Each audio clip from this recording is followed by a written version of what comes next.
Hi all, welcome back to today's session.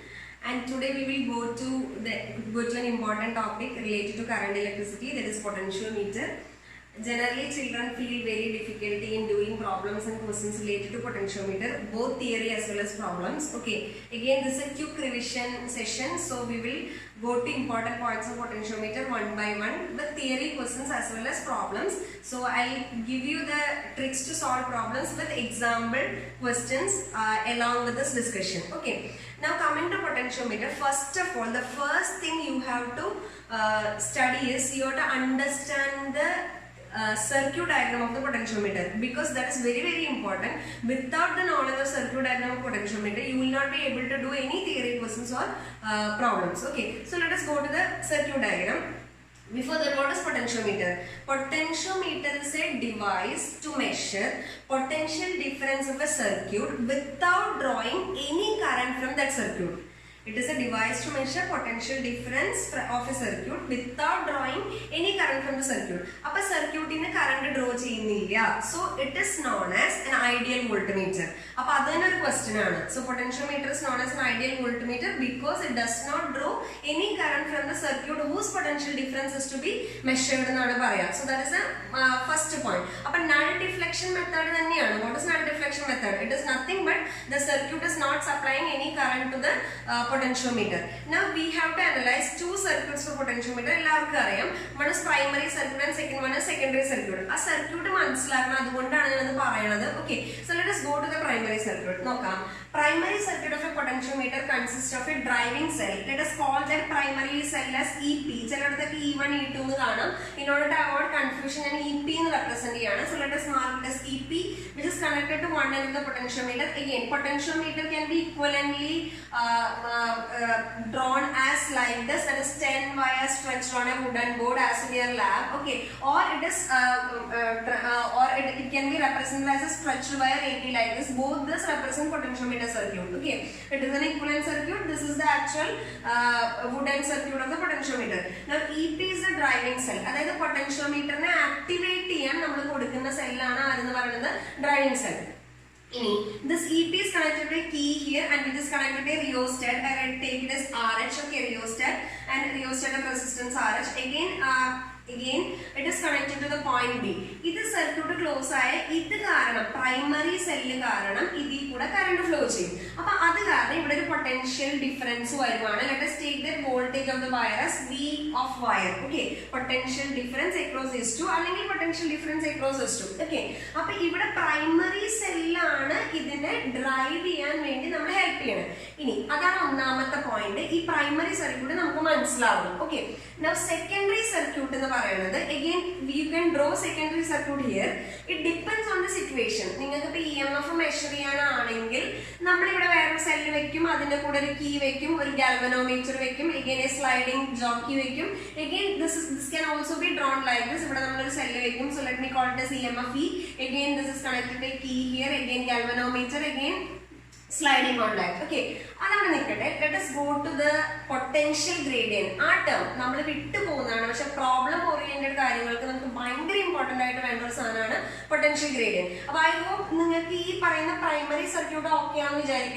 Primary circuit important potential gradient. So let us go to potential gradient first. I am rubbing this. Okay, so I can write potential gradient. I represent potential gradient by the letter K. It is defined as the potential difference per unit length of the potentiometer wire. It is potential difference of the wire, voltage of the wire by length of the wire. W the wire. I into resistance of the wire divided by length of the wire. This I is supplied by the cell in the primary circuit. That is the driving cell. I am supply. This calculate again I can write I can be written as EF primary divided by resistance of the wire plus resistance of rheostat, because we know that current through any circuit is equal to applied EMF by total resistance of the circuit. Primary circuit primary cell EMF divided by resistance of the wire plus rheostat. Externally we connect resistance meaning primary circuit സർക്യൂട്ടിൽ externally connect ചെയ്യുന്ന resistance ആണ് into resistance of the wire divided by length of the wire. This is again potential gradient. Again, if I substitute this equation like this, we know that resistance equal to rho L by A. നമുക്ക് substitute ചെയ്ത് കഴിഞ്ഞാൽ it is I into rho by A. അപ്പൊ these are the equations for potential gradient. ഇത് by heart പഠിക്കാൻ വേണ്ടി പറയുന്നതല്ല. It depends on the question given to you. അതായത് നമുക്ക് തരുന്ന ഡാറ്റ അനുസരിച്ച് ഞാൻ വിത്ത് എക്സാമ്പിൾ പറഞ്ഞുതരാം എന്താണ് അതിൽ നമുക്ക് അപ്ലൈ ചെയ്യുന്നത്. അപ്പൊ ഇങ്ങനെയാണ് നമ്മൾ പൊട്ടൻഷ്യൽ ഗ്രേഡിയന്റ് കാൽക്കുലേറ്റ് ചെയ്യുക. അപ്പൊ ഇതൊക്കെ നമുക്ക് ഓർമ്മയാണ്. ഇതിന് ചെയ്തെടുക്കാൻ അറിഞ്ഞാൽ മതി ഐ റോ ബൈ. ഇനി ചില ക്വസ്റ്റ്യൻ പറയും potential gradient directly proportional to inversely proportional to എന്നൊക്കെ പറയും. അത് depends on the data unit. ഇവിടെ ഐ കോൺസ്റ്റന്റ് ആണെങ്കിൽ rho for a wire will be constant അല്ലെ. അപ്പൊ K will be inversely proportional to A ആണ് പ്രൊവൈഡഡ് ഐ ഇസ് കോൺസ്റ്റന്റ്. അപ്പൊ I എപ്പോഴാണ് കോൺസ്റ്റന്റ് ആവാന്നുള്ളത് നമുക്ക് അതിനെ ഡിപ്പെൻഡ് ചെയ്യണം. ഐ കോൺസ്റ്റന്റ് ആണെങ്കിൽ ഈ ടേം മൊത്തം എന്തായിരിക്കണം? കോൺസ്റ്റന്റ് ആയിരിക്കണം. അതനുസരിച്ച് നമ്മുടെ എന്ത് മാറും? ആൻസർ മാറും. അപ്പൊ ഇതാണ് പൊട്ടൻഷ്യൽ ഗ്രേഡിയന്റ്. എല്ലാവർക്കും പൊട്ടൻഷ്യൽ ഗ്രേഡിയന്റ് ക്ലിയർ ആയെന്ന് വിചാരിക്കുന്നു. ഇത് ഏറ്റവും ഇമ്പോർട്ടന്റ് ആയിട്ട് നമുക്ക് വേണ്ട ഒരു സാധനമാണ് പൊട്ടൻഷ്യോമീറ്ററിന്റെ ക്വസ്റ്റ്യൻസ് ചെയ്യാൻ. ഓക്കെ, ഇനി നമുക്ക് അടുത്ത പോയിന്റിലേക്ക് പോവാം. പൊട്ടൻഷ്യൽ ഗ്രേഡിയന്റ് പറഞ്ഞു നമ്മൾ. അടുത്ത പോയിന്റിലേക്ക് പോവാം. ഓക്കെ, so potential gradient എന്ന് പറയുന്നത് potential gradient is the potential difference in 1 meter of wire ആണ്. potential difference per unit length ആണ്. അത് നമ്മുടെ മനസ്സിലുണ്ടാണെന്ന് ഞാൻ പറഞ്ഞത്. ഇനി how to measure EMF of a cell എന്ന് നമുക്ക് നോക്കാം. അപ്പൊ നമ്മൾ പ്രൈമറി സർക്യൂട്ട് അല്ലെങ്കിൽ ഡ്രൈവിംഗ് സർക്യൂട്ട് കൊടുത്തു, റിയോസ്റ്റാറ്റ് ഒക്കെ വെച്ചു. റിയോസ്റ്റാറ്റ് ആണ്. എന്നിട്ട് ഈ AB പൊട്ടൻഷ്യോമീറ്റർ വയറിന്റെ ഇടയ്ക്ക് നമ്മൾ ഇത് അഡ്ജസ്റ്റ് ചെയ്തിട്ട് സേസ് ഒരു 10 വോൾട്ട് കൊടുത്തു നോക്കും. നമുക്കിവിടെ ബാലൻസ് ചെയ്യേണ്ടത് ഒരു 3 വോൾട്ട് ആണെങ്കിൽ, ബാലൻസ് ചെയ്യേണ്ട 3 വോൾട്ട് ആണെങ്കിൽ എക്കും ബിക്കും ഇടയ്ക്കുള്ള പൊട്ടൻഷ്യൽ ഡിഫറൻസ് ആണ് 10 വോൾട്ട്. അപ്പൊ ഇതിൽ വേറെ ഏതെങ്കിലും ഒരു പോയിന്റ് എടുത്താൽ അവിടെ ഈ പോയിന്റ്സ് നമ്മളുടെ പൊട്ടൻഷ്യൽ ഡിഫറൻസ്, ഇത് ഈ രണ്ട് പോയിന്റ്സ് നമ്മളുടെ പൊട്ടൻഷ്യൽ ഡിഫറൻസ് 3 വോൾട്ട് വരാലോ അല്ലെ. ഇത് ടോട്ടൽ 10 വോൾട്ട് ആണ്. അപ്പൊ ഇവിടെ ഏതെങ്കിലും ഇപ്പൊ ഇതൊരു 7 വോൾട്ട് ആണെങ്കിൽ ഇവിടുത്തെ പൊട്ടൻഷ്യൽ ഡിഫറൻസ് ഈ പോയിന്റ് നമ്മളുടെ പൊട്ടൻഷ്യൽ ഡിഫറൻസ് എത്ര വരാ? 3 വോൾട്ട്. അപ്പൊ നമ്മൾ ഈ സർക്യൂട്ടിനെ നോക്കുമ്പോൾ ഇവിടെ പൊട്ടൻഷ്യൽ ഡിഫറൻസ് 3 വോൾട്ട് ആണ്, ഇവിടെയും എത്ര തന്നെയാണ്? 3 വോൾട്ട്. അപ്പൊ ഇവിടെ നിന്ന് കറണ്ട് ഫ്ലോ ചെയ്യോ? ഇല്ല. അപ്പോ ഈ സെല്ലിൽ നിന്ന് current flow, because current always flows from high potential to low potential ആണ് നമ്മൾ പറയാം. അപ്പൊ ഇതിൽ കൂടെ എന്ത് ഫ്ലോ ചെയ്യില്ല? പൊട്ടൻഷ്യൽ നമ്മുടെ കറണ്ട് ഫ്ലോ ചെയ്യില്ല. അപ്പൊ കറണ്ട് ഫ്ലോ ചെയ്യുന്നില്ലെങ്കിൽ നമുക്ക് ഇങ്ങനെ പറയാം, ഇവിടുത്തെ പൊട്ടൻഷ്യൽ ഡിഫറൻസ് എന്ന് പറയുന്നത്, ഈ സെക്കൻഡറി സർക്യൂട്ടിലെ പൊട്ടൻഷ്യൽ ഡിഫറൻസ് എന്ന് പറയുന്നത് പൊട്ടൻഷ്യോമീറ്ററിന്റെ ഏത് പോയിന്റിലാണോ ബാലൻസ് ആവുന്നത് ആ പോയിന്റ് വഴി, ആ പോയിന്റിൽ എത്തുമ്പോൾ നമ്മൾ ഈ കോണ്ടാക്ട് നീക്കി ആ പോയിന്റിൽ എത്തുമ്പോൾ എന്ത് ഫ്ലോ ചെയ്യില്ല? കറണ്ട് ഫ്ലോ ചെയ്യില്ല. അപ്പൊ ഇവിടെയും 3 വോൾട്ട് ആണ്, ഇവിടെയും എന്ത് തന്നെയാണ്? 3 വോൾട്ട് ആണ്. അപ്പൊ current through galvanometer is equal to 0. അപ്പൊ ഈ കിട്ടുന്ന ലെങ്ത് ഞാൻ മൊത്തം മെഷർ ചെയ്ത L എന്ന് എടുക്കുവാണെങ്കിൽ ഇവിടുത്തെ പൊട്ടൻഷ്യൽ ഡിഫറൻസ് എന്ന് പറയുന്നത് 1 മീറ്ററിൽ K ആണെങ്കിൽ ഈ പോയിന്റിലെ പൊട്ടൻഷ്യൽ ഡിഫറൻസ് എന്ന് പറയുമ്പോൾ എന്താ വരും? KL ആണ്. ആ KL ന്യൂമറിക്കലി ഈക്വൽ ടു എന്തായിരിക്കും? ഈ സെക്കൻഡറി സർക്യൂട്ടിലെ പൊട്ടൻഷ്യൽ ഡിഫറൻസ്. അപ്പൊ നമ്മൾ സെല്ലാണ് വെക്കണമെങ്കിൽ ഈസ് ഈക്വൽ ടു എന്താ മക്കളെ വരാ? KL എന്നാണ് വരാ. എന്തുകൊണ്ടാണ് ഈ എടുത്ത് ഈ സെല്ലില് കറണ്ട് സപ്ലൈ ചെയ്യുന്നില്ല? അപ്പൊ പൊട്ടൻഷ്യൽ ഡിഫറൻസ് പറയുന്നത് ടെർമിനൽ പൊട്ടൻഷ്യൽ ഡിഫറൻസ് പറഞ്ഞാൽ ന്യൂമറിക്കലി ഈക്വൽ ടു എന്താവും? EMF ആയിരിക്കും വരാം. ഇതാണ് നമ്മൾ എല്ലായിടത്തും എഴുതുന്നത് E പ്രപ്പോർഷണൽ ടു L. ഞാനിവിടെ ചെറിയ കറക്ഷൻ പറയുവാണ്. E proportional to L only when K is constant. എന്ന് പറഞ്ഞാൽ പ്രൈമറി സർക്യൂട്ട് ആണ് കെയുടെ കാര്യങ്ങൾ ഡിറ്റർമിൻ ചെയ്യണത് വിത്ത് പൊട്ടൻഷ്യോമീറ്റർ. അപ്പൊ അത് മാറാത്തിടത്തോളം കാലം മാത്രമാണ് ഈ പ്രപ്പോർഷണൽ എന്ത് പറയാൻ പറ്റുള്ളൂ? എന്ന് പറയാൻ പറ്റുള്ളൂ. സോ ഈ proportional to L only when K is constant. So whenever you want to compare two EMFs, ആദ്യം E1 കണക്ട് ചെയ്യുക, പിന്നെ E2 കണക്ട് ചെയ്യുക. അപ്പൊ നമ്മളോട് ചിലപ്പോൾ സർക്യൂട്ടിൽ ഇങ്ങനെയൊക്കെ തരും. ആദ്യത്തെ സെല്ല് ഇങ്ങനെ തരും, ഇങ്ങനെ രണ്ടാമത്തെ സെല്ല് ഇതൊരു കീ ആണ്, ഇത് കീ ആണ്, ഇത് രണ്ടും ഗാൽവനോമീറ്ററിലേക്ക് കണക്ട് ചെയ്തു. അപ്പൊ ആദ്യം പറയും K1 ഇൻസേർട്ട് ചെയ്തു. അപ്പൊ K1 ഇൻസേർട്ട് ചെയ്യുമ്പോൾ ഫസ്റ്റ് സെല്ലാണ് ഇൻസേർട്ട് ചെയ്യുക. അപ്പൊ E1 പ്രപ്പോർഷണൽ ടു L1 കൊടുക്കാം. പിന്നെ നമ്മളോട് പറയും K1 ഓപ്പൺ ചെയ്ത് K2 ഇൻസേർട്ട് ചെയ്തു എന്ന് പറയും. അപ്പൊ എന്താ പറയുക? E2 വരാം. അപ്പൊ E2 പ്രപ്പോർഷണൽ ടു എന്താ വരാ? L2 എന്ന് വരും. So E1 by E2 equal to എന്താ വരുന്നത്? L1 by L2. മക്കളെ നിങ്ങൾ മനസ്സിലാലോചിക്കുന്നത് വെറും ഒരു ബേസിക് ഇക്വേഷൻ മാത്രമാണ്. ഇതിന്റെ മുകളിൽ നമുക്ക് തരുന്ന സർക്യൂട്ട് അനുസരിച്ച് നമുക്ക് മാറും. ചില സർക്യൂട്ടിൽ എങ്ങനെ വരും? ഈ പറയുന്ന രണ്ട് സാധനങ്ങൾ ഇങ്ങനെ വരാം. എന്നിട്ട് അപ്പൊ E1 ഉം E2 ഇങ്ങനെ സീരീസ് ആണ് കണക്ട് ചെയ്തിരിക്കുന്നത്. ചിലത് പറയും, അടുത്ത കേസിൽ നമ്മളോട് പറയും പാരലൽ. അപ്പൊ എന്താണോ സെക്കൻഡറി സർക്യൂട്ടിൽ ഗാൽവനോമീറ്ററിൽ കണക്ട് ചെയ്തിരിക്കുന്നത് ആ സാധനം നമ്മളിവിടെ കൊടുക്കണം. അപ്പൊ ഇതാണ് നമ്മുടെ ഇക്വേഷൻ ഫോർ കാൽക്കുലേറ്റിംഗ് എന്താണ്? ഈ എന്താ പറയുക റേഷ്യോ ഓഫ് എന്താണ്? EMFs ആണ്, അല്ലെങ്കിൽ അൺനോൺ EMF കാൽക്കുലേറ്റ് ചെയ്യാനുള്ള ഇക്വേഷൻ ആണ്. E1 by E2 is equal to L1 by L2 provided K is constant. Okay ആണെന്ന് വിചാരിക്കണം. Now the second experiment is to find the internal resistance of a cell. Let us consider cell of EMF E and internal resistance R. Again, a capital external resistance capital R is connected by means of a key over here. Okay. Now what you are doing is, first we are opening the keys, means R is not inserted in the circuit. So only cell is inserted in the secondary circuit. So if balancing length is L1, E can be written as E proportional to L1. Okay. Now when we put a key over here, this is closed circuit type. Appo endha sambhavikka, the key insert ചെയ്തു കഴിഞ്ഞാൽ ഇതിലെ potential difference ആ കിട്ടുക. അങ്ങനെ നമ്മൾ ആ circuit analyse ചെയ്യണം.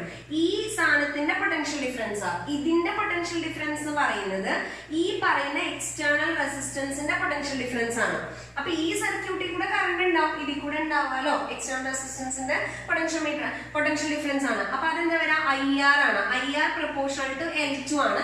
Or I can write V proportional to L2 ആണ്. അപ്പൊ ഇത് സോൾവ് ചെയ്ത് കഴിഞ്ഞാൽ E minus IR equal to V ആണ്. ഐയുടെ value E by capital R plus small r ആണെന്നൊക്കെ എല്ലാവർക്കും അറിയാം. സോൾവ് ചെയ്ത് കഴിഞ്ഞാൽ നമുക്ക് small r is equal to capital R into ഇങ്ങനെ വരിക L1 ബൈ L2 മൈനസ് 1. അപ്പൊ നമ്മൾ കറക്റ്റ് മനസ്സിൽ ഓർത്ത് വെക്കണം, 1 2 എന്നല്ല relevance. L1 represents balancing length when cell only is inserted in the circuit. L2 represents balancing length with an external resistance capital R in either circuit ആണ്, secondary circuit ആണ്. Okay, with primary circuit അല്ല, secondary circuit with a capital R in the secondary circuit ആണ്. അപ്പൊ ഇതാണ് നമ്മുടെ internal resistance calculate ചെയ്യേണ്ട equation. So internal resistance is given by capital R into L1 by L2 minus 1, where L1 is the balancing length when cell only is inserted in the secondary circuit. L2 is the balancing length when a resistance capital R is inserted in the secondary circuit. ഇതൊക്കെ എല്ലാ ബുക്കിലും എല്ലാവർക്കും കാണാൻ പറ്റുന്ന equations ആണ്. The problem is, നമുക്ക് ഈ potentiometer വരുമ്പോൾ എങ്ങനെ ക്വസ്റ്റ്യൻ ചെയ്യാം എന്നുള്ളതാണ് പ്രശ്നം. അപ്പൊ നമുക്കൊരു കാര്യം ചെയ്യാം, ഓരോരോ ക്വസ്റ്റ്യൻസ് ആയിട്ട് നമുക്ക് ചെയ്ത് നോക്കാം. അതിന് കറക്റ്റ് നിങ്ങൾക്ക് ഞാൻ ട്രിക്സും കാര്യങ്ങളൊക്കെ പറഞ്ഞുതരാം. ലാസ്റ്റ് വരെ നിങ്ങൾ കാണണം, എന്നാലാണ് എല്ലാ പോസിബിൾ ക്വസ്റ്റ്യൻസും ഞാൻ ഇതിൽ കവർ ചെയ്യുന്നുണ്ട്. ലാസ്റ്റ് വരെ കാണാം. ഓക്കെ, അപ്പൊ നമുക്ക് ക്വസ്റ്റ്യൻ ബൈ ക്വസ്റ്റ്യൻ ആയിട്ട് പോവാം. Let us go to the first question. Okay, now when we go to the question session, please pause your screen, read the question, then analyze the question and just think of the answer. എന്നിട്ട് നമുക്ക് എക്സ്പ്ലനേഷനിൽ പോവാം. എന്നിട്ട് നമുക്ക് check ചെയ്യാം whether you have done it correct or not നമുക്ക് check ചെയ്യാം. അപ്പൊ അതുകൊണ്ട് ക്വസ്റ്റ്യൻസ് നിങ്ങൾ തനിയെ ട്രൈ ചെയ്യാം. ഇത് നമ്മുടെ എക്സാമിന് വേണ്ടി പ്രിപ്പയർ ചെയ്യണതാണ്. അപ്പൊ തനിയെ ട്രൈ ചെയ്യാം കേട്ടോ. നമുക്ക് ഓരോരോ ക്വസ്റ്റ്യൻ ആയിട്ട് ചെയ്യാം. ഈ ക്വസ്റ്റ്യൻ ആൻസർ നിങ്ങൾ തന്നെ പറഞ്ഞാൽ മതി. എന്താ ആൻസർ വരിക? വൈ പൊട്ടൻഷ്യോമീറ്റർ ഇസ് പ്രിഫേർഡ് എന്നാണ് ചോദിച്ചിരിക്കുന്നത്. Why potentiometer is preferred, options നോക്കിയിട്ട് പറയും അല്ലെ. Potentiometer is preferred for measuring EMF or potential difference because it does not draw any current from the circuit whose potential difference is to be measured. So option നോക്കുക, എന്താ option സൈഡിൽ question ആണല്ലോ അല്ലെ. അപ്പൊ option എന്താ വരിക? Option D. Okay ആണെന്ന് വിചാരിക്കുന്നു.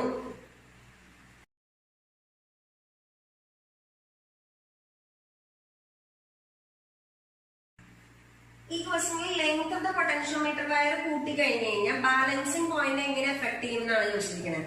So we know that balancing point is given by EMF. അപ്പൊ സെല്ലിന്റെ ഗിവൺ സെല്ലിന്റെ ബാലൻസിംഗ് പോയിന്റ് എന്ത് വെച്ചു? അപ്പൊ EMF എന്ത് തന്നെയാണ്? കോൺസ്റ്റന്റ് ആണ്. അപ്പൊ EMF is equal to K into L ആണ് അല്ലെ. ഇനി എന്താ പറഞ്ഞിരിക്കുന്നത്? K എന്ന് പറയുന്നത് നമുക്കറിയാം, K is equal to I into resistance of the wire divided by, or you can write it as ഇങ്ങനെ എഴുതാം, E of primary അല്ലെ. E of primary divided by resistance of the wire plus rheostat resistance again into resistance of the wire divided by length of the wire ആണ് അല്ലെ. Now when length of the wire is increased, എന്ത് പറ്റും? K decrease ചെയ്യും. length of the wire കൂടി കഴിഞ്ഞാൽ എന്ത് പറ്റും? K decrease ചെയ്യും. K decrease ചെയ്ത് കഴിഞ്ഞാൽ EMF അപ്പോഴും നമ്മൾ ബാലൻസ് ചെയ്യുന്ന സാധനം സെയിം തന്നെയാണ്. അപ്പൊ എന്താ? K decrease ചെയ്ത് കഴിഞ്ഞാൽ length of the balancing length or balancing length എന്താ പറ്റുക? increases. അപ്പൊ when potentiometer wire length is increased, the potential gradient K decreases and balancing length എന്താ പറ്റുക? increases. ഓക്കെ ആണെന്ന് വിചാരിക്കണു. ഓക്കെ,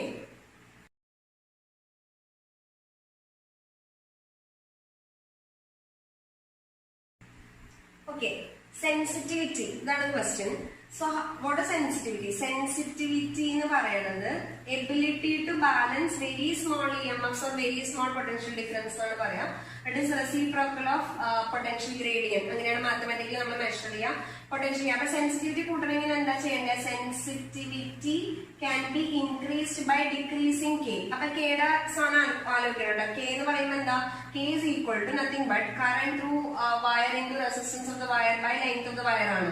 ഇത് മാറ്റുമ്പോൾ നമുക്ക് E of primary divide by resistance of the wire plus resistance of the rheostat into resistance of the wire divide by length of the wire ആണ്. ഇനി നമുക്കറിയാം ഫോർ എ ഗിവൺ വയർ നമുക്ക് length of the wire constant ആണ്, resistance of the wire constant. For a given wire അങ്ങനെ for a given potentiometer എന്ന് പറയുകയാണെങ്കിൽ length മാറ്റാൻ പറ്റില്ല. അപ്പൊ length of the wire constant, resistance of the wire constant ആണ്. പിന്നെ പ്രൈമറി സർക്യൂട്ടിലെ കെ റെഡ്യൂസ് ചെയ്യണം. പക്ഷെ പ്രൈമറി സർക്യൂട്ടിലെ സെല്ലിന്റെ വാല്യൂ ഒരുപാട് റെഡ്യൂസ് ചെയ്യാൻ പറ്റില്ല. You cannot reduce the EMF of primary circuit driving cell beyond a particular limit. Okay, അപ്പൊ പ്രൈമറി സെല്ലിനും പറ്റില്ല. പിന്നെ എന്താ ചെയ്യേണ്ടത്? കെ റെഡ്യൂസ് ചെയ്യണമെങ്കിൽ എന്ത് ചെയ്യണം? You have to increase the resistance in the primary, that is rheostat resistance. Rheostat is nothing but resistance in the primary. So in order to നമുക്ക് അതിനെ ക്വസ്റ്റ്യൻ എങ്ങനെ ഡിവൈഡ് ചെയ്യാം? ഫോർ എ ഗിവൺ പൊട്ടൻഷ്യോമീറ്റർ എന്നാണെങ്കിൽ for a given potentiometer ആണെങ്കിൽ എന്താ ചെയ്യേണ്ടത്? To increase sensitivity we have to introduce എന്താണ്? A resistance in the primary. Okay, resistance or increase resistance in the primary എന്ന് പറയും ഫോർ എ ഗിവൺ പൊട്ടൻഷ്യോമീറ്റർ. അല്ല off hand ആയിട്ട് പറയണം how will you increase sensitivity എന്ന് പറയുകയാണെങ്കിൽ നമുക്ക് ഇങ്ങനെ പറയാം, by decreasing by decreasing current, by decreasing resistance and by increasing എന്താണ്? ലെങ്ത് ഓഫ് ദ വയർ ആണ്. അപ്പൊ ലെങ്ത് ഓഫ് ദ വയർ കൂടുമ്പോൾ ഓട്ടോമാറ്റിക്കലി അതിന് റെസിസ്റ്റൻസ് കൂടും. പക്ഷെ റെസിസ്റ്റൻസ് കുറയ്ക്കണമെങ്കിൽ എന്താ ചെയ്യേണ്ട? ഏരിയ എന്ത് ചെയ്യണം? കൂട്ടണം. അപ്പൊ അതനുസരിച്ച് നമ്മൾക്ക് തരുന്ന ഡാറ്റ കണ്ടീഷൻ അനുസരിച്ച് നമ്മുടെ ആൻസർ മാറും. അപ്പൊ ഇതാണ് സെൻസിറ്റിവിറ്റി. ഓക്കെ, അപ്പൊ നമുക്കിനി നെക്സ്റ്റ് ക്വസ്റ്റ്യൻ നോക്കാം.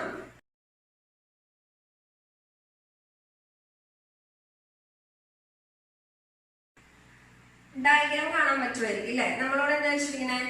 When resistance R is increase. അപ്പൊ നോക്കണേ, ആ റെസിസ്റ്റൻസ് എവിടെയാ കിടക്കണേ? പ്രൈമറി സർക്യൂട്ടാണ്. ഗാൽവനോമീറ്റർ കണക്ട് ചെയ്തിരിക്കുന്ന സർക്യൂട്ടാണ് സെക്കൻഡറി സർക്യൂട്ട്. അപ്പൊ നമ്മളിപ്പോ റെസിസ്റ്റൻസ് എന്ന് പറയുന്നത് എവിടെയാണ്? പ്രൈമറി സർക്യൂട്ടിലാണ്. പ്രൈമറി സർക്യൂട്ടില് എക്സ്റ്റേണൽ റെസിസ്റ്റൻസ് കൂട്ടിക്കഴിഞ്ഞാൽ ബാലൻസിംഗ് ലെങ്തിന് എന്താ പറ്റുക എന്ന് പറഞ്ഞു കഴിഞ്ഞാൽ അത് എവിടേക്ക് ഷിഫ്റ്റ് ചെയ്യുന്നതാണ്. എപ്പോഴും ബാലൻസിംഗ് ലെങ്ത് നമ്മൾ മെഷർ ചെയ്യുന്നത് പോസിറ്റീവ് എൻഡിന്നാണ്. ജനറലി നോർമൽ കേസ് നമ്മൾ പോസിറ്റീവ് എൻഡിന്ന് മെഷർ ചെയ്യാം. അപ്പൊ എന്താ? വെൻ എക്സ്റ്റേണൽ റെസിസ്റ്റൻസസ് ഇൻട്രൊഡ്യൂസ്, അതാണ് നമ്മൾ പറഞ്ഞുകൊണ്ടിരുന്നത് അല്ലെ? എക്സ്റ്റേണൽ റെസിസ്റ്റൻസ് ഇൻട്രൊഡ്യൂസ് ചെയ്ത് കഴിഞ്ഞാൽ റിയോസ്റ്റാറ്റ് അല്ലെ, അത് കൂട്ടിക്കഴിഞ്ഞ് കഴിഞ്ഞാൽ എന്താ പറ്റുക? സെൻസിറ്റിവിറ്റി അല്ലെങ്കിൽ നമുക്ക് എന്ത് പറ്റും? ഈ പറയുന്ന നമ്മളുടെ പൊട്ടൻഷ്യൽ ഗ്രേഡിയന്റ് RH എന്ന് പറഞ്ഞ സാധനം നമ്മൾ ഇൻക്രീസ് ചെയ്ത് കഴിഞ്ഞാൽ അല്ലെ, കെ എന്ന് പറഞ്ഞ വാല്യൂ ഡിക്രീസ് ചെയ്യും. കെ എന്ന് പറഞ്ഞ വാല്യൂ ഡിക്രീസ് ചെയ്ത് കഴിഞ്ഞാൽ ബാലൻസിംഗ് ലെങ്ത് എന്താ പറ്റുക? ബാലൻസിംഗ് ലെങ്ത് എൽ എന്ത് പറ്റും? ഇൻക്രീസ് ചെയ്യും. ബാലൻസിംഗ് ലെങ്ത് എൽ എന്ത് പറ്റും? ഇൻക്രീസ് ചെയ്യും. അപ്പൊ എന്താ പറ്റുക? എവിടേക്കാ മൂവ് ചെയ്യാൻ നോക്കുക? ഡയഗ്രത്തിൽ നിങ്ങൾക്ക് കാണാൻ പറ്റുമായിരിക്കും. എ എന്ന് പറഞ്ഞാൽ ഇവിടെയാണ് നമ്മൾ പറഞ്ഞത് അല്ലെ? ഇതാണ് ബാലൻസ് ലെങ്ത്, ഇൻക്രീസ് ചെയ്യണം. അപ്പൊ അത് എങ്ങോട്ടാ മൂവ് ചെയ്യുക? ടുവേർഡ്സ് എന്തായിരിക്കും? ബി ആണ്. So look at the choices. Option will be option B.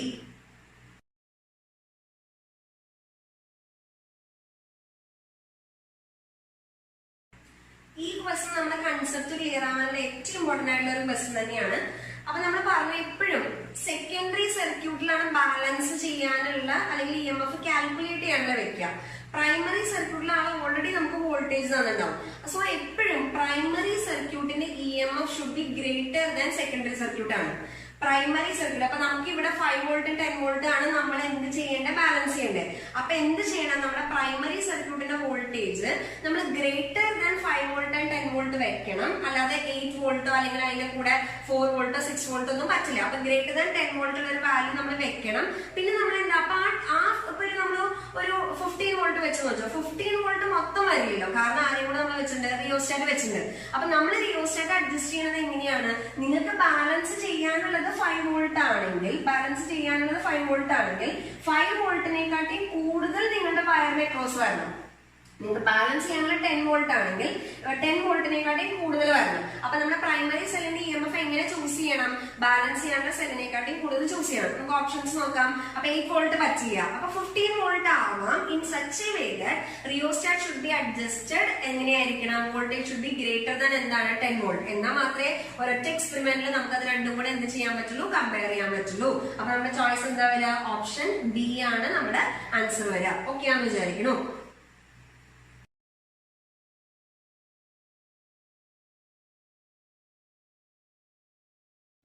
As you see, this is a previous NEET question. The question is already you have to find the external resistance to be introduced along with the accumulator so that the potential difference is 1 millivolt per centimeter. 1 millivolt per centimeter. So potential gradient is equal to 1 millivolt per centimeter. But we have problems SI unit. So we convert it. This is 1 into 10 raised to minus 3 divided by 10 raised to minus 2. 10 raised to minus 1. This is 0.1 volt per meter. SI unit. Okay. Resistance insert resistance insert we know that K is equal to primary cell accumulator primary cell E of primary by resistance of the wire plus resistance of the rheostat external resistance of the primary represent again resistance of the wire divided by length of the wire primary voltage value primary voltage question 2 volt resistance of the wire 8 ohm again resistance substitute into 8 divided by length of the wire is 4 4 meter cut 4 meter cut 2 4 0.1 substitute 0.1 is equal to 4 divided by 8 plus r 8 plus r again substituting 0.8 plus 0.1 r is equal to 4. Calculation step 0.1 r is equal to 4 minus 0.8, so 3.2. So r is equal to 32 ohm. That is your answer. So look at the choices. So you will get 32 ohm. So this is potential gradient very important. Potential gradient is very important. Okay. So please remember potential gradient. Okay.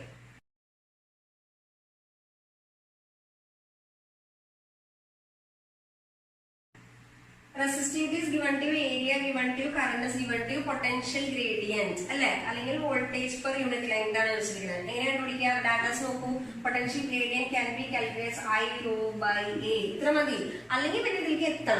Okay, 0.2 into rho in the value 40 into 10 raised to minus 8 again it is 8 into again 10 raised to minus 6 value substitute 10 raised to minus 6 10 raised to minus 8 10 raised to minus 2 10 substitute 10 raised to minus 1 again 8 to 4 2 again this is 2 this is 0.1 so it is 1 into 10 raised to minus 2 volt per meter. This is potential gradient. Okay.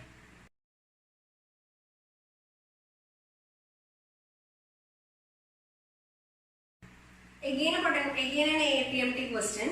All the choices are given in terms of E0, the primary cell, resistance of the wire smaller, external resistance R1, then balancing length L.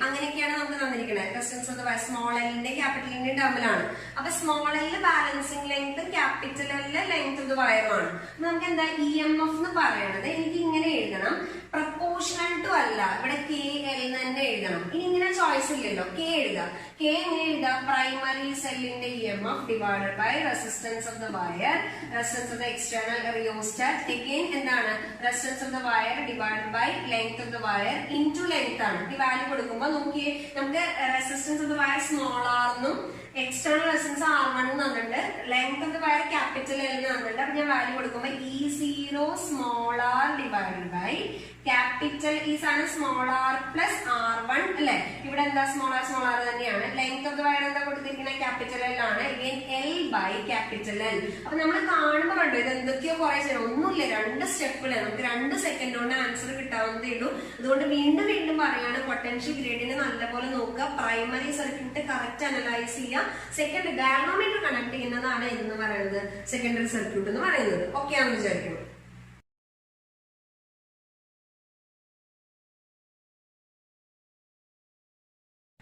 two cells are connected to support each other. EMFs add ഓപ്പോസിറ്റിൽ നിന്ന് രണ്ടുപേരുടെ EMFs subtract ചെയ്യണതാണ്. അപ്പൊ നമ്മൾ വരുമ്പോൾ ആദ്യത്തെ കേസിൽ potential gradient constant കാരണം പറഞ്ഞിട്ടുണ്ട് വയറും ബാക്കി സെറ്റപ്പ് ഒന്നും മാറുന്നില്ലാണ്. അപ്പൊ E1/E2 പ്രപ്പോർഷണൽ ടു 50 സെന്റിമീറ്റർ ആണ്, K കോൺസ്റ്റന്റ് അല്ലേ.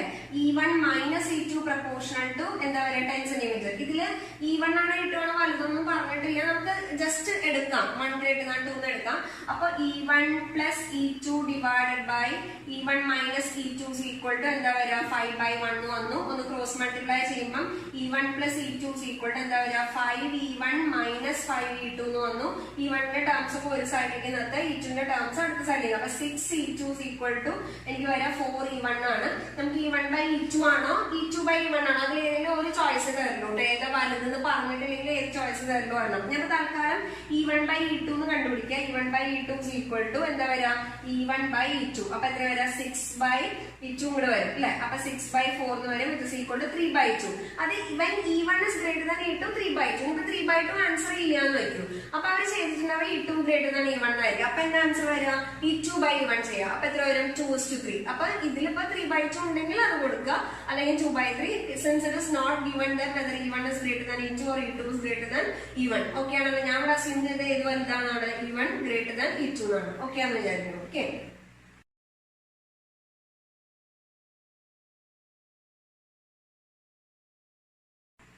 ഓക്കെ ഡാനിയൽ സെല്ല് ബാലൻസ് ചെയ്യണത് 125 സെന്റിമീറ്ററും നമുക്ക് പിന്നെ പറഞ്ഞിരിക്കുന്നത് ഒരു എക്സ്റ്റേണൽ റെസിസ്റ്റൻസ് ആ ഡാനിയൽ സെല്ലിന്റെ കൂടെ ഷോർട്ട് സർക്യൂട്ട് ചെയ്യുന്ന രീതിയിൽ വെച്ചപ്പോൾ 100 ആണ്. അപ്പൊ നമ്മൾ പറഞ്ഞ വിത്തൗട്ട് സെല്ലാണ് L1, വിത്ത് സെൽ L2 ഇന്റേണൽ റെസിസ്റ്റൻസ് ആണ്. എത്ര ഇന്റേണൽ റെസിസ്റ്റൻസിന് എന്താ ഇന്റേണൽ റെസിസ്റ്റൻസിന് ഇക്വേഷൻ വരാം capital R into L1/L2 minus 1. Again this previously asked question തന്നെയാണ്. അപ്പൊ വാല്യൂ കൊടുക്കുമ്പോൾ ക്യാപിറ്റൽ R എത്രയാ 2 ohm. 2 ohm നമ്മുടെ സർക്യൂട്ടിൽ വെച്ചു എന്നാ പറയണേ. Again L1 is 125 divided by 100 minus 1. Okay substitute ചെയ്യുമ്പോൾ 2 into this is 5/4 minus 1. Again substitute here, so 2 into 5/4 minus 1 is 1/4. So you will be getting 1/2 ohm, or which is equal to 0.5 ohm. That is the answer to the question. ഒരു വിധത്തിൽ direct വരാട്ടെ, പക്ഷെ എന്നാലും നമുക്ക് ആ പറയുന്ന circuit clear ആയിട്ട് അറിയണം, എന്നാലേ നമുക്ക് അത് കിട്ടുള്ളൂ. ഓക്കെ അപ്പൊ ഇതാണ് നമ്മുടെ ആൻസർ.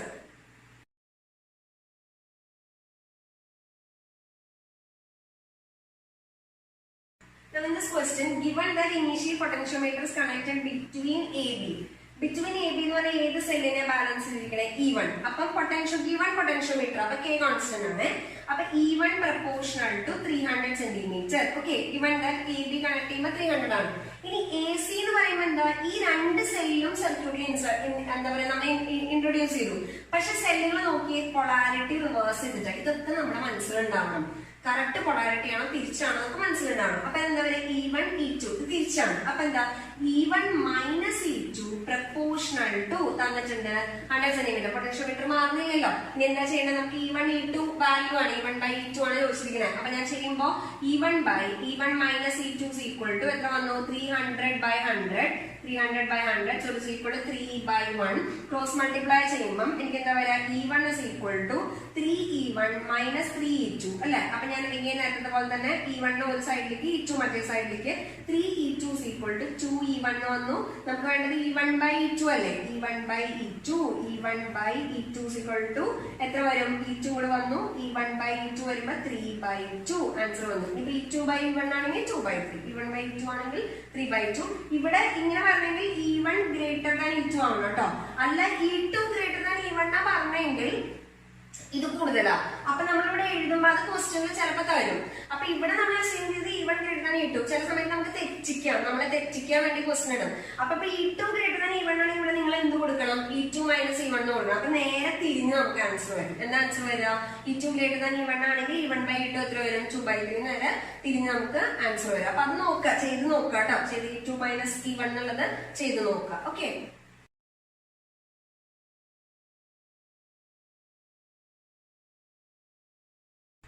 നോർമലി ക്വസ്റ്റ്യൻ ആണെന്ന് നിങ്ങൾ പേടിച്ചിട്ടുണ്ടാവും. വലിയൊരു ക്വസ്റ്റ്യൻ ആണ് പേപ്പറിൽ. പക്ഷെ അതിലൊന്നുമില്ല, ഇത്രയേ ഉള്ളൂ. അതിൽ പറഞ്ഞിരിക്കുന്നത് നമ്മളോട് റെസിസ്റ്റൻസ് ഇൻഫിനിറ്റി ആന്ന് പറഞ്ഞാൽ ആ റെസിസ്റ്റൻസിൽ കൂടെ കറണ്ട് പോണില്ല എന്ന് പറഞ്ഞാൽ ആ റെസിസ്റ്റൻസ് സർക്യൂട്ടിൽ ഇൻസേർട്ട് ചെയ്താലും ചെയ്തില്ലെങ്കിലും കാര്യമൊന്നുമില്ല. അതാണ് ഇൻഫിനിറ്റി എന്ന് പറഞ്ഞാൽ. അപ്പൊ സെല്ല് മാത്രമേ ഇൻസേർട്ട് ചെയ്യൂ.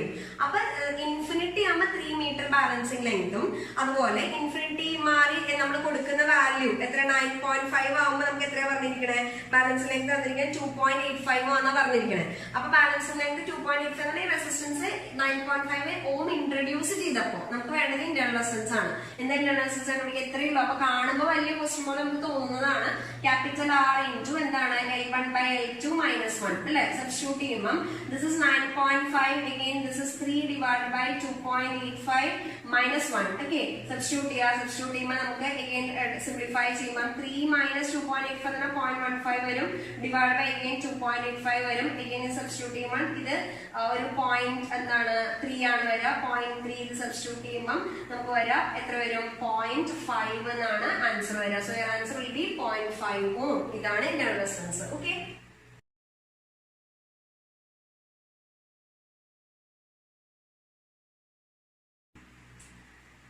again in this question when R1 is introduced, R1 first 1 and 2 key press ചെയ്ത് കഴിഞ്ഞാൽ 1 and 2 കണക്ട് ചെയ്ത് കഴിഞ്ഞാൽ R1 ആണ് ഇൻട്രൊഡ്യൂസ് ചെയ്തത്. അപ്പൊ R1 ഇൻട്രൊഡ്യൂസ് ചെയ്ത് കഴിഞ്ഞാൽ R1 പ്രപ്പോർഷണൽ ടു L1 ആണ് അല്ലെ.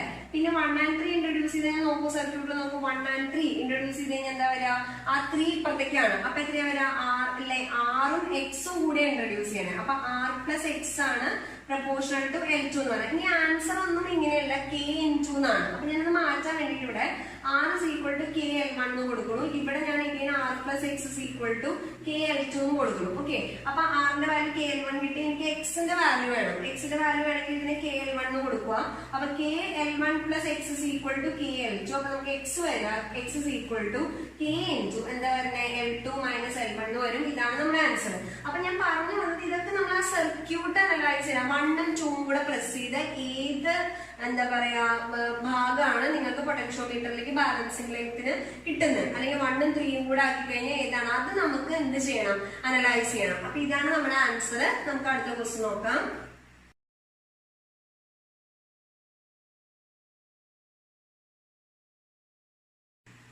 നമ്മൾ ക്വസ്റ്റ്യൻ വായിച്ചു. ഇതിൽ എന്താ, length of the potentiometer wire change ചെയ്തു എന്നാണ്. അപ്പൊ നമ്മുടെ മനസ്സിൽ ഓടി വരണം എന്ത് മാറും, പൊട്ടൻഷ്യൽ ഗ്രേഡിയന്റ്. നമുക്ക് തന്ന ഡാറ്റ എഴുതാം. ഒരു given cell of EMF E എന്ന് പറയുന്നത് ബാലൻസ് ചെയ്യുന്നത് K × വാല്യൂ തന്നിട്ടുണ്ട്, നമുക്ക് L എന്ന് തന്നിട്ടുണ്ട് അല്ലെ. അപ്പൊ വാല്യൂ നമ്മൾ L എന്ന് കൊടുക്കുവാണ്. ഇനി ഇതെന്താ, ഇത് E0/this is L അല്ലെ. ഈ സാധനം നമുക്ക് L/3, അതായത് നമ്മുടെ ബാലൻസ് ലെങ്ത് ആണ്, അത് L/3 എന്ന് തന്നിട്ടുണ്ട്. കാരണം KL എന്നാണ് ഞങ്ങൾക്ക് തൽക്കാലം KL' എന്ന് വിളിക്കാം. അപ്പൊ L/3 എന്നാണ്. ഓക്കെ, ഇനി എന്താ, നമുക്ക് E0/3 ഇതാണ് ഫസ്റ്റ് ഡാറ്റ നമുക്ക് തന്നിട്ടുണ്ട്. ഇനി എന്താ, സെയിം സെല്ല് തന്നെ ബാലൻസ് ചെയ്യണം, പക്ഷേ K മാറും. എന്തുകൊണ്ട് K മാറുന്ന, ലെങ്ത് ഓഫ് വയർ മാറും. അപ്പൊ അതെന്താ പറയുക, E0 / ഇത് എത്ര വരും, 3L/2. എന്തുകൊണ്ട് 3L/2 എന്ന് ഓൾറെഡി L ഉണ്ടായിരുന്നു, പ്ലസ് L/2 കൂടെ കൂട്ടി ഇൻക്രീസ്ഡ് ബൈ അല്ലെ. ഇനി പുതിയ ലെങ്ത് എനിക്കറിയില്ല L', അത് കണ്ടുപിടിക്കണം. ഈ L' എല്ലാ ആൻസറും ഇൻ ടേംസ് ഓഫ് L അല്ലേ തന്നിരിക്കണേ. അപ്പൊ അത് മാറ്റാൻ വേണ്ടിട്ട് ഞാൻ ഇവിടെ ഇക്ക് പകരം എന്തെങ്കിലും സബ്സ്റ്റിറ്റ്യൂട്ട് ചെയ്യാണ് കേട്ടോ. അപ്പൊ E0/3 എന്ന് വന്നു, which is equal to E0/3L/2 into എന്താണ് L' ആണ്. E0 കട്ടി കളഞ്ഞു, 3 കട്ടി കളഞ്ഞു, L' is equal to എന്താ പറയുന്നത് L/2. ഇതാണ് നമ്മളുടെ ആൻസർ. ഓക്കെ.